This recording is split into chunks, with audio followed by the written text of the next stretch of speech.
Azimio la Umoja One Kenya presidential candidate Raila Odinga has demanded an urgent meeting with the Independent Electoral and Boundaries Commission (IEBC) over the alleged printing of an extra booklet of the presidential declaration forms. In a letter from his chief legal advisor, Paula Mwangi, Odinga stated that the explanation of the coalition's two agents got while in Athens, Greece, was unsatisfactory. Millicent Luamba with more.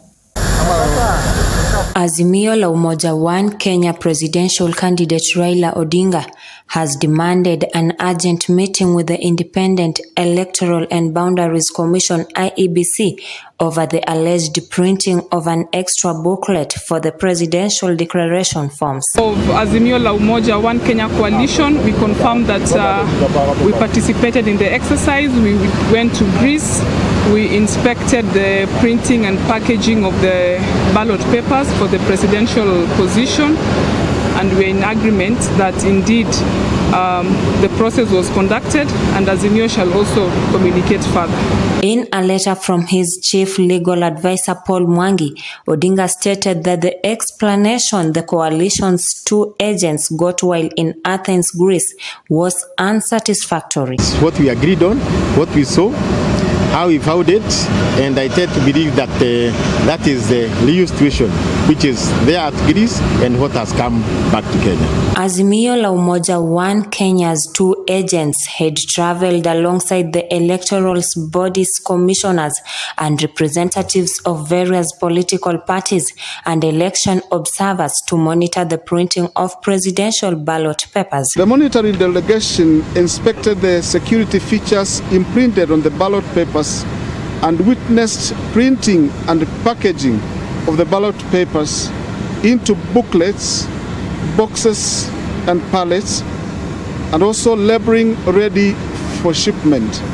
They also verified the security features on the statutory documents printed that will accompany the ballots to the polling stations. According to Mwangi, when they asked about the extra booklet, the commissioners present said the extra papers were necessary for the media and observers. Printing is being done from one factory, and by the way, by yesterday when we left, all the presidential ballot papers had been printed. The work that was remaining is packing. The other positions are all being printed from one factory. The other concern raised by Raila is that it also emerged that IEBC did not order the printing of Form 34B. The commissioners in Athens told stakeholders the form was not necessary as it would self-generate when results from Form 34A are keyed. The commission has printed a manual voter register that is packed in the presidential ballot box, the ones that are behind us. So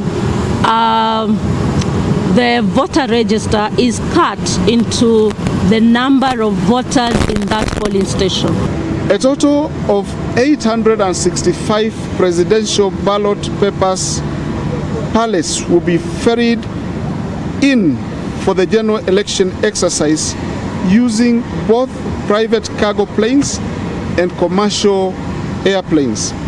The second batch of presidential ballot papers of 300 pallets will arrive in Nairobi on the 29th July this year, 2022, while the final consignment of 340 pallets will arrive on the 3rd of August, 2022. Millicent Luamba, Maisha Prime News, Maisha Television.